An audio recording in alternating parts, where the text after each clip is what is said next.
प्रसार भारती अभिलेखागार की प्रस्तुति सदाबहार सुनहरे दौर का अनमोल खजाना। आकाश बहुत ऊंचा है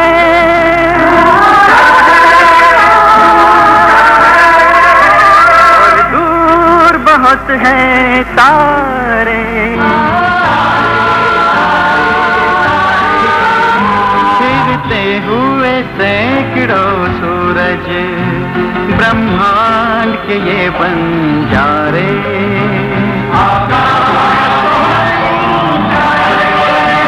सदियों के भंवर बहते हैं, अनगिनत है समय के धारे, और नीला सा एक मोती कहते हैं जमी हम सारे।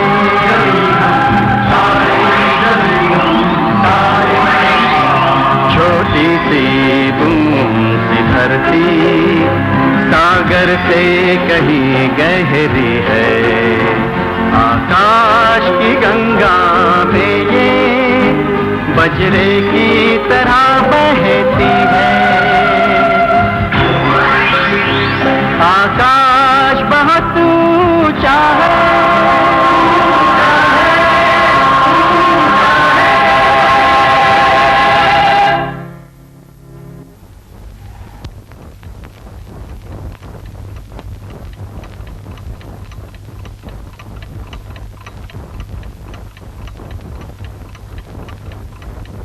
सुनिए, स्वाति कहाँ है? इतनी रात गए अभी तक। कहीं अड़ोस पड़ोस में खेल रही होगी। वहाँ तो मैं देख चुकी हूँ, चांदनी और शिल्पी के सिवा तो वो कहीं और जाती नहीं। चलो ढूंढते हैं उसे। चलिए। स्वाति,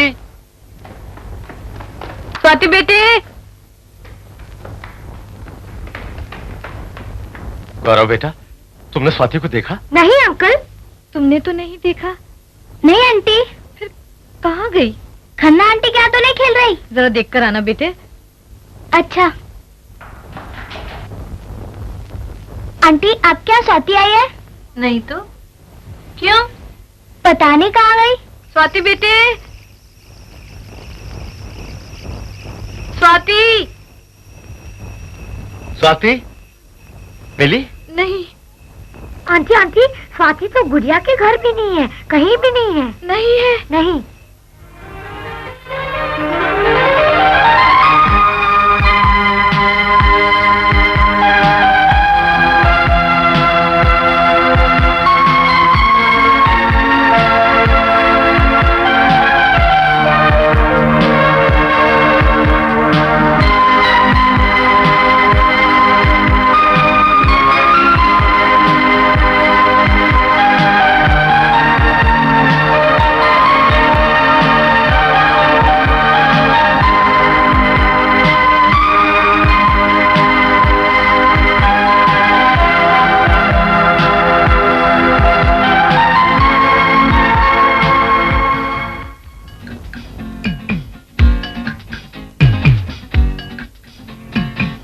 स्वाति, तुम यहाँ हो और हम तुम्हें कहाँ ढूंढ रहे हैं? पापा, मैं तारे देख रही हूँ। तारे? तारे तुम्हें इतने अच्छे लगते हैं? तुम इतनी रात गए अकेले छत पर? हाँ मम्मी, मुझे तारे बहुत अच्छे लगते हैं। अच्छा। मुनी, स्वाति तो मिल गई, अब मैं चलूं? हाँ। स्वाति, जरा मुझे भी अपना टेलीस्कोप दो, देखूं इसमें से तारे कैसे दिखते हैं। दे बेटे। लो देखो ना।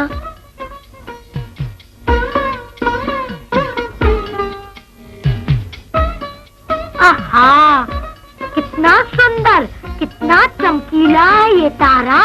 कौन सा? वो। अरे भैया, वह तारा नहीं, वह ग्रह है, शुक्र ग्रह। शुक्र ग्रह? हाँ। ग्रह और तारे में क्या फर्क होता है स्वाति? मुझे तो मैं बताती हूँ। हाँ, ये बताएगी।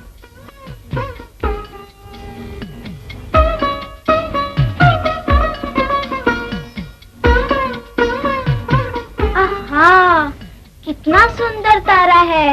अंकल वो तारा है ना? देखें, कौन सा बेटे?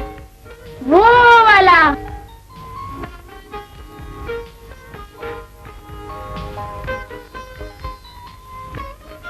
अरे शाबाश मोनी बेटा, तूने बिल्कुल ठीक पहचाना। वो वाकई तारा है। That's the star. इसका मतलब है तुझे तारे और ग्रह का फर्क मालूम है। अच्छा बेटे, जरा इसे भी बता, ग्रह और तारे में क्या फर्क है? जी अंकल। हाँ बताओ ना बेटा, तुमने तारे को कैसे पहचाना? अंकल मैंने तो अंधेरे में तीर मारा था, अब निशाने पे लग गया तो मैं क्या करूं?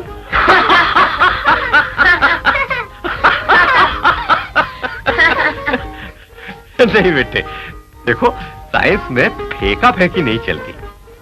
सुनो मैं बताता हूं। गौरव, बेटा जरा फिर से देखो। हाँ देखो फिर से।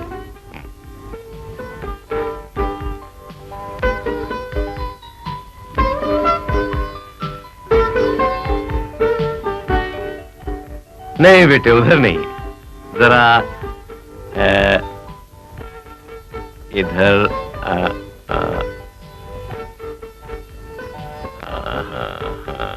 ये वो जो तेज चमकता हुआ दिखाई दे रहा है ना, वो तारा है। तारे में अपनी एनर्जी यानी ऊर्जा होती है, जिससे उसमें अपनी रोशनी होती है और वो अपनी रोशनी से चमकता है। अच्छा तो ये बात है। अब आया ना समझ में? मोनी, अब तुम देखो बेटा।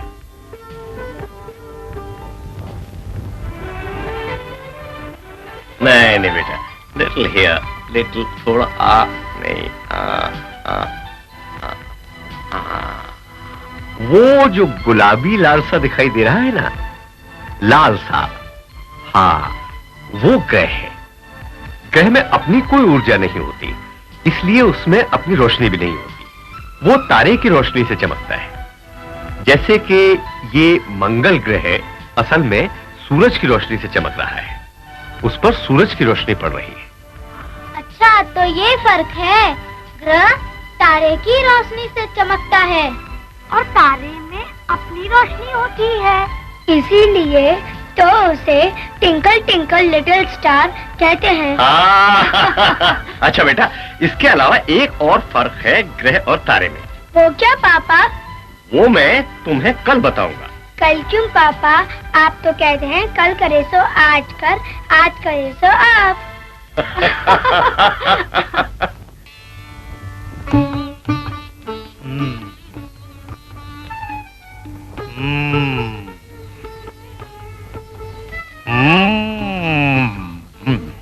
महाराज, ये हो कब तक करते रहेंगे? कुछ आगे भी तो बताइए ना।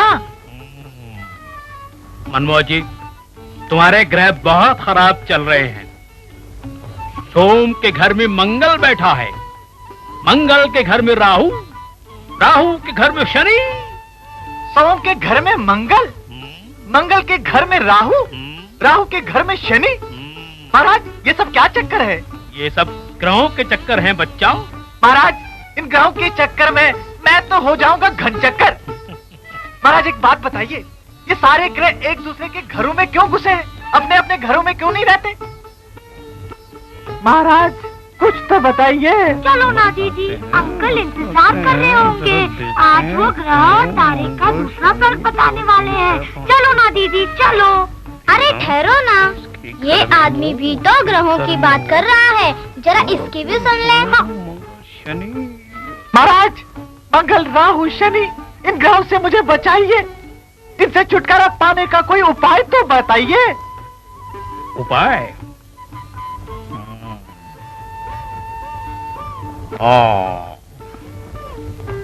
है।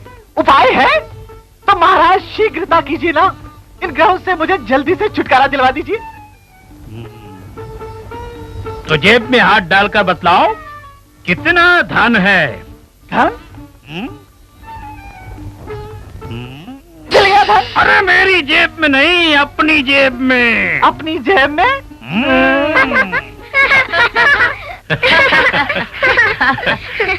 नहीं बेटा, ऐसी कोई बात नहीं।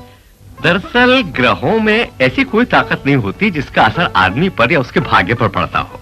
आदमी का भाग्य तो उसके अपने कर्मों से ही बनता है, बिगड़ता है, समझे? पापा, ग्रह और तारे का दूसरा फर्क क्या है वह बताओ ना। बताता हूँ। देखो, ग्रह को अंग्रेजी में प्लैनेट कहते हैं। राइट, ग्रह को अंग्रेजी में प्लेनेट कहते हैं। ये प्लेनेट शब्द ग्रीक भाषा से आया और ग्रीक भाषा में प्लेनेट का अर्थ है वंडरर, यानी घुमक्कड़, जैसे स्वाति। तो देखो, ग्रह और तारे में दूसरा फर्क ये है कि तारा आकाश में अपनी जगह स्थिर रहता है, यानी फिक्स रहता है, और ग्रह अपने तारे के चारों तरफ घूमता रहता है। देखो मैं बताता हूं। देखो, ये सूरज दरअसल हमारी आकाशगंगा का एक तारा है। तारा अपनी जगह पर कायम है। वो अपनी ऊर्जा और रोशनी से चमकता है।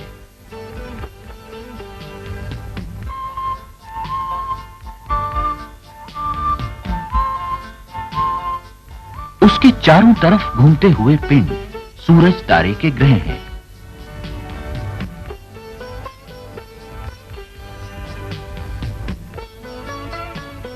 जैसे कि ये बुध यानी मर्क्यूरी, मंगल यानी मार्स, पृथ्वी और शुक्र यानी वीनस।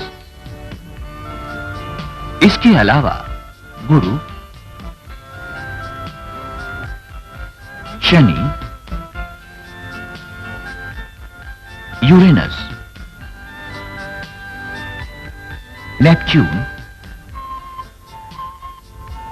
और प्लूटो भी सूरज के ग्रह हैं। इस तरह सौर मंडल में 9 ग्रह हैं। अपने तारे के चारों ओर घूमने के साथ साथ ग्रह अपनी धुरी पर भी घूमते हैं। तारे के चारों ओर घूमने के कारण आकाश में उनके दिखाई देने का समय और स्थान भी बदलता रहता है। जैसे कि शुक्र ग्रह सूरज तारे की परिक्रमा करते हुए जब सूरज के पीछे होता है, तब वो हमें सूरज डूबने के बाद दिखाई देता है।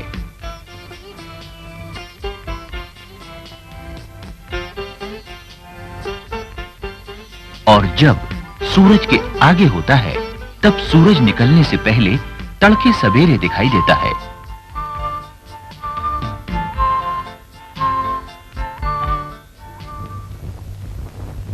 तो देखा बच्चों, ये है ग्रह और तारे का दूसरा फर्क। ओके? ग्रह तारों से इन्हें बहलाएंगे या नाश्ता पानी को भी पूछेंगे? ओह, आई एम सो सॉरी। अच्छा बेटा, अब ग्रह पूजा के बाद थोड़ी पेट पूजा भी हो जाए। आओ। तुमने बड़ा अच्छा किया।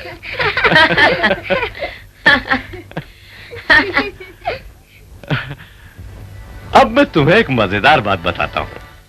पृथ्वी सूरज तारे का एक ग्रह है, इसलिए वो अपनी धुरी पर घूमते हुए सूरज के चारों ओर घूमती है। यह कौन सी नई बात है पापा? यह तो हमें मालूम है। यही तो बात है बच्चों। जो बात आज बच्चे बच्चे को मालूम है, किसी जमाने में बड़े बड़े विद्वानों को मालूम नहीं थी। पृथ्वी और सूरज के बारे में उनके अजीब अजीब विचार थे। अंकल, मेरी दादी कहती है कि पृथ्वी शेषनाग के फन पर टिकी हुई है।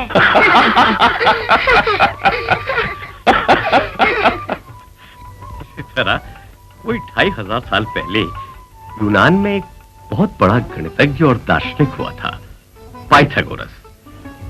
उसका कहना था कि पृथ्वी एक अग्निकुंड यानी आग के गोले के चारों ओर घूमती है।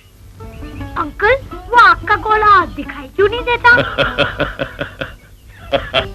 दिखाई कैसे देगा?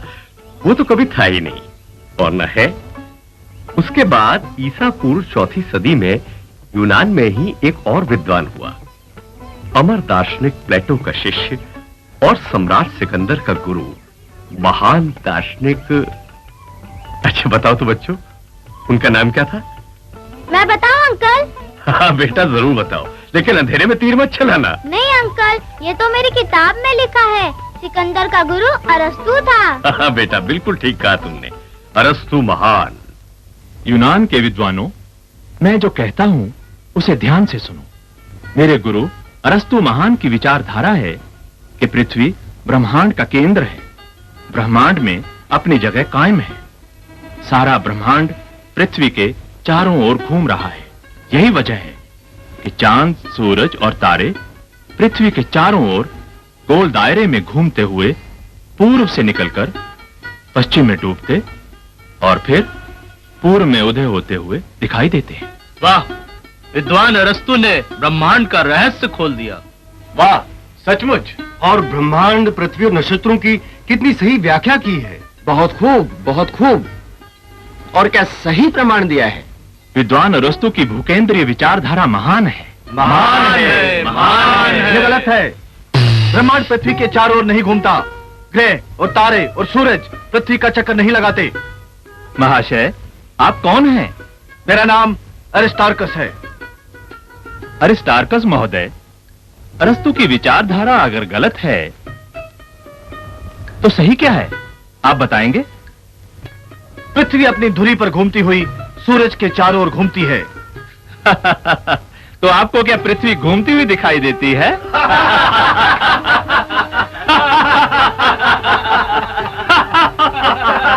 यूनान के विद्वानों, हंसिए मत। जो दिखाई देता है केवल वही सच नहीं होता, जो नहीं दिखाई देता है वो भी सच होता है। पृथ्वी सूरज की परिक्रमा करती है, यही सच है। अरिस्टार्कस महोदय, आपके पास क्या प्रमाण है कि पृथ्वी घूम रही है? प्रमाण? हाँ हाँ, बोलिए, बताइए। हाँ, प्रमाण भी है,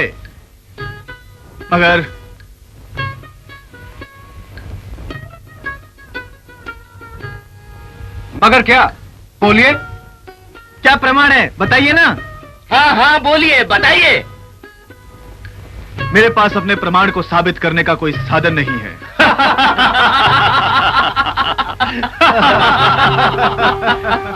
प्रमाण है, लेकिन साबित करने का कोई साधन नहीं है।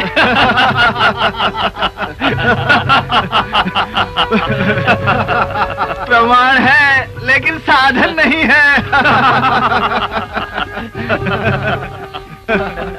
प्रमाण है, लेकिन सच नहीं है। मालूम होता है कोई पागल है। मैं पागल नहीं हूँ। मेरी बात सुनिए, मेरी बात तो सुनिए। पृथ्वी अपनी धुरी पर घूमती है, पृथ्वी सूरज के चारों ओर घूमती है। मेरी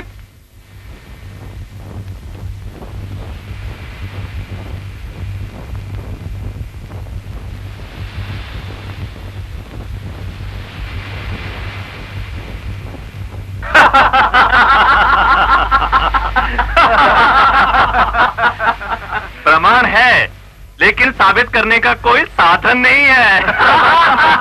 मालूम होता है कोई पागल है। बात सच थी, पर उस समय के आकाश के निरीक्षण के तरीके उसे साबित नहीं कर सके।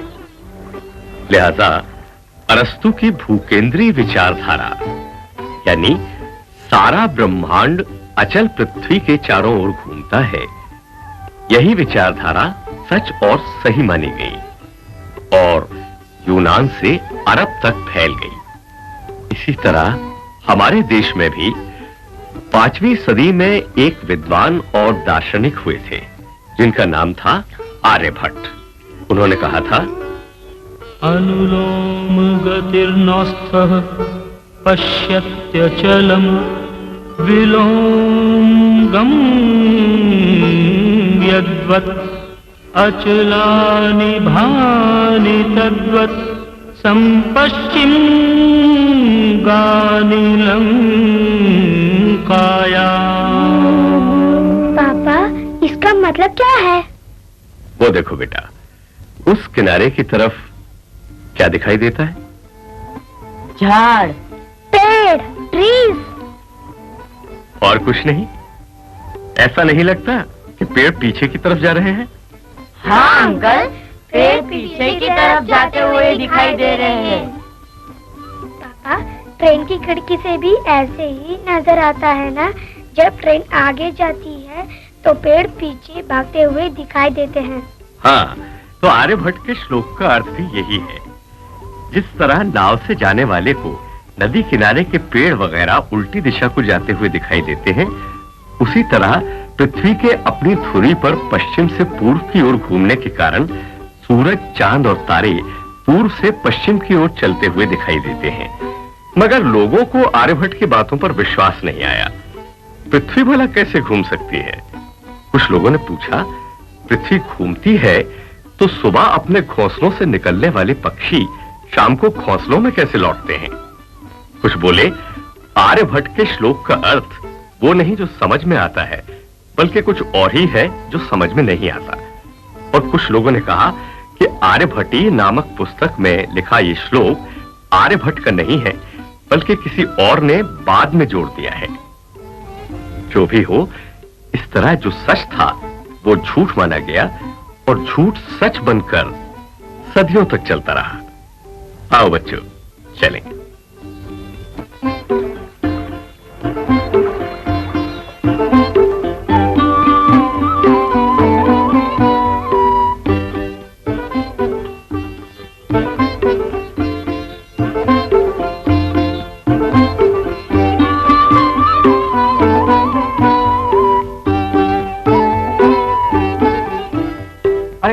देखो गौरव, संभल के। हाँ हाँ हाँ हाँ, जरा संभल के पैर रखो, संभल के। फिर क्या हुआ अंकल? बेटा, फिर जीत तो सच की ही होती है ना, वही हुआ। वो कैसे अंकल? बहुत लंबी कहानी है बेटा, वो फिर कभी सुनाएंगे। अरे वो स्वाति कहाँ गई?